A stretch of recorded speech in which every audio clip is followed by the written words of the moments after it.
कभी कभी जिंदगी बोझ बन जाती है। सांस लेना मानो गुनाह हो जाता है।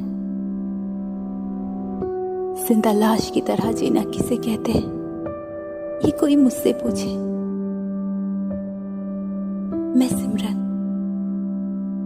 चंबा की एक मिडिल क्लास फैमिली से बिलोंग करती हूं। मैं कभी मेरी एक हैप्पी फैमिली हुआ करती थी। हमारी हैप्पी फैमिली, मम्मा पापा, मैं और मेरी छुटकी। बहुत खुश थे हम। लेकिन एक दिन अचानक वो हुआ जिसके बारे में हमने सपने में भी नहीं सोचा था। उस दिन मम्मा की तबीयत अचानक खराब हो गई। पापा उन्हें लेके डॉक्टर के पास गए। मैं और छुटकी घर पे ही थे। मम्मा पापा के इंतजार कर रहे थे। लेकिन हमारी ये इंतजार कभी न खत्म होने वाली इंतजार बन गई, क्योंकि मम्मा पापा आए ही नहीं। मम्मा पापा की कार एक खाई में गिर गई। ना मम्मा पापा आए, ना उनकी लाशें आई। तो बस एक खबर कि मम्मा पापा नहीं रहे। वो अब कभी लौट के वापस नहीं आएंगे। उस दिन छुटकी बहुत रोई थी, बहुत रोई थी। लेकिन मैं नहीं रोई, क्योंकि मैंने तब ये सोच लिया कि अब छुटकी का कोई है तो वो सिर्फ मैं। छुटकी के लिए मम्मा पापा और उसकी बड़ी बहन, सब मैं। तो मुझे तो स्ट्रांग बनना था ना।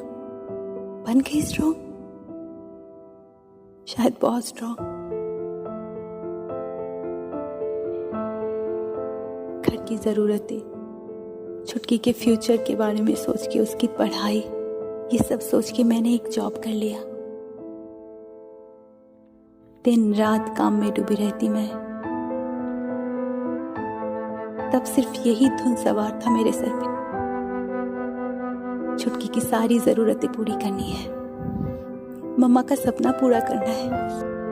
मम्मा कहती थी छुटकी को डॉक्टर बनाएंगे। बस मैंने भी ठान लिया, मैं छुटकी को डॉक्टर बनाऊंगी। जिसके लिए जरूरी था कि मैं बहुत सारा पैसा कमाऊं। तो बस इसीलिए मैंने दिन रात काम करना शुरू किया। बहुत मेहनत करने लगी। लेकिन जिसके चलते मैं छुटकी को ज्यादा टाइम नहीं दे पाती थी। मुझे लगा मैं उसके सपने पूरे करूंगी, उसकी जरूरतें पूरी करूंगी। लेकिन उधर मेरी छुटकी अकेलेपन का शिकार हो गई। वो कभी कभी मुझसे कुछ बात शेयर करने आती, मुझसे कुछ जानने आती। लेकिन मैं बस उसे टालती। अभी नहीं छुटकी, कुछ देर बाद बात करेंगे। बस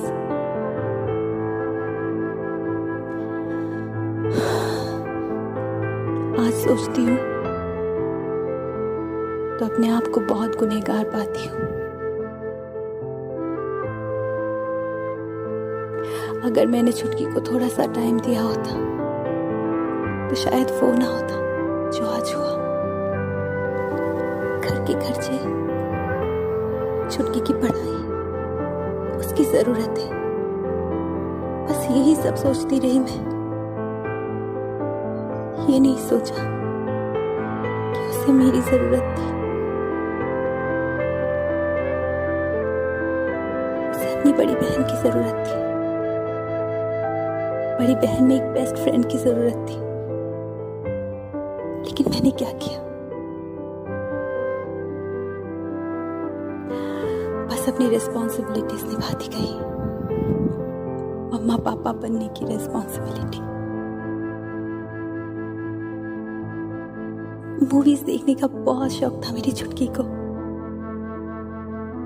मैं अगर उसे कुछ कहती तो वो मुझे कहती, दी मैं पढ़ाई भी करती हूँ, बहुत मन लगा के पढ़ाई करती हूँ,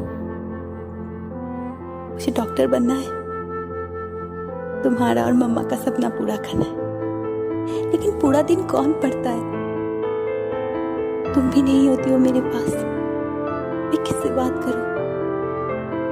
इसीलिए मैं मूवीज देखती हूँ, बहुत अच्छा लगता है मुझे। बस मैं चुप हो जाती क्योंकि मेरे पास टाइम नहीं था ना उसके लिए।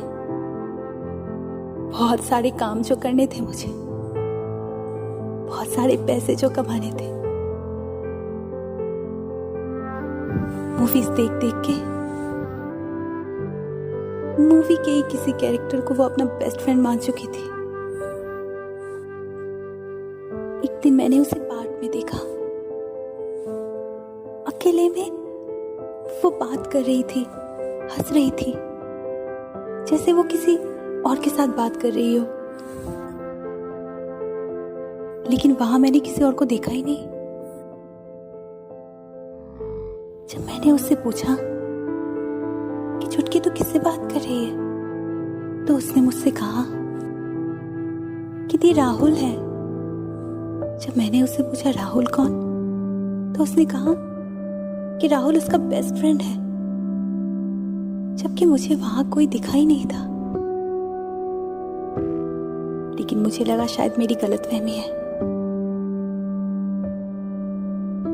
लेकिन वो मेरी गलतफहमी नहीं थी। मैंने फिर से उसे एक दिन कैफे में देखा, वैसे ही अकेले में बात करते हुए, जैसे वो किसी और के साथ बैठी है। मैंने पूछा तो फिर से वही बोला उसने कि दी मैं राहुल के साथ थी, जबकि वहां कोई था ही नहीं।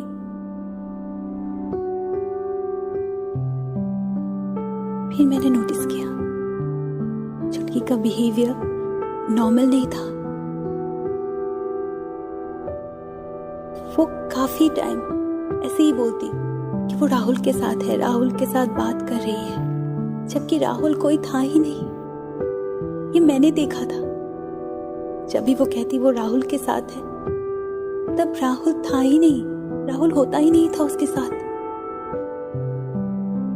मैंने उसे बहुत समझाने की कोशिश की कि जो वो सोच रही है, जिसके बारे में सोच रही है, वो है ही नहीं। कौन राहुल, कहां से आया, कहां मिली वो उससे? बहुत सारे सवाल थे जो मैंने उससे किए थे, लेकिन उसके पास कोई जवाब नहीं होता था। बस एक ही बात दोहराती रहती, दी राहुल है, राहुल मेरा बेस्ट फ्रेंड है, मैं मिलती हूँ उससे रोज, पार्क में, कैफे में। जो सच नहीं था।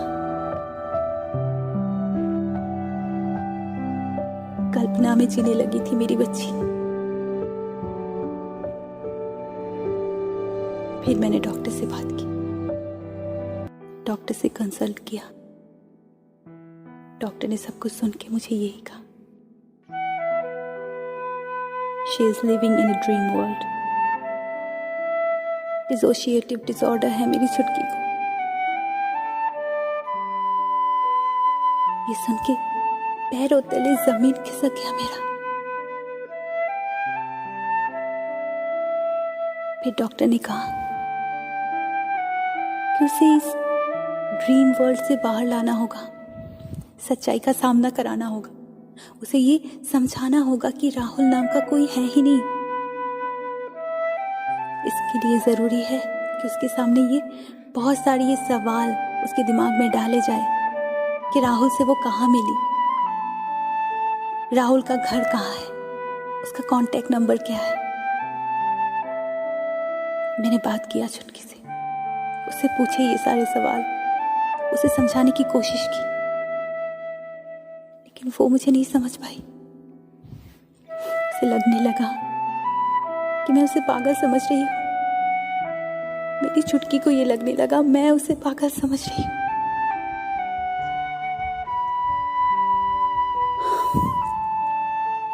एक दिन तो मेरा हाथ भी उठ गया उस पर। बहुत समझाने की कोशिश करने के बाद वो समझ नहीं रही थी कि राहुल कोई है ही नहीं, वो सिर्फ उसकी कल्पना है, जस्ट एन इमेजिनेशन, जिसे तोड़ के उसे वापस आना था। उसे इस ड्रीम वर्ल्ड से बाहर आना था, लेकिन कहाँ आ पाई वो? कहाँ आ पाई? कहाँ सुनी मेरी बात? नहीं सुनी उसने। बस ये मान लिया कि उसकी दी उसे पागल समझ रही है। डॉक्टर के पास ले जाने के लिए कितनी कोशिशें की मैंने, नहीं गई मेरे साथ। कितनी बड़ी गलतफहमी का शिकार हो गई कि उसकी बड़ी बहन उसे पागल समझ रही है। हारने लगी थी मैं, टूटने लगी थी। माँ बनना चाहती थी, पापा बनना चाहती थी, उसके लिए एक बड़ी बहन भी नहीं बन पाई।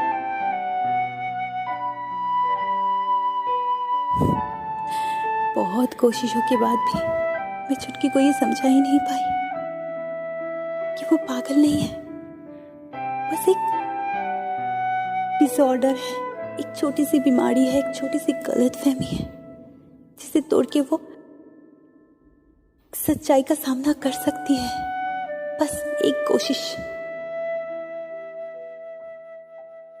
उसने कोशिश की, लेकिन इस इमेजिनेशन से बाहर आने की नहीं, ये साबित करने की कि राहुल है। उसने मुझसे कहा कि राहुल ने उससे कहा है अगर वो किसी तकलीफ में होगी तो वो उसे बचाने जरूर आएगा। राहुल आएगा, उसे बचाने जरूर आएगा। इस बात को साबित करने के लिए उसने अपने आप को आग लगा दिया और इंतजार करती रही कि वो आएगा, राहुल आएगा उसे बचाने के लिए। कहां से आता? कौन आता? जो था ही नहीं।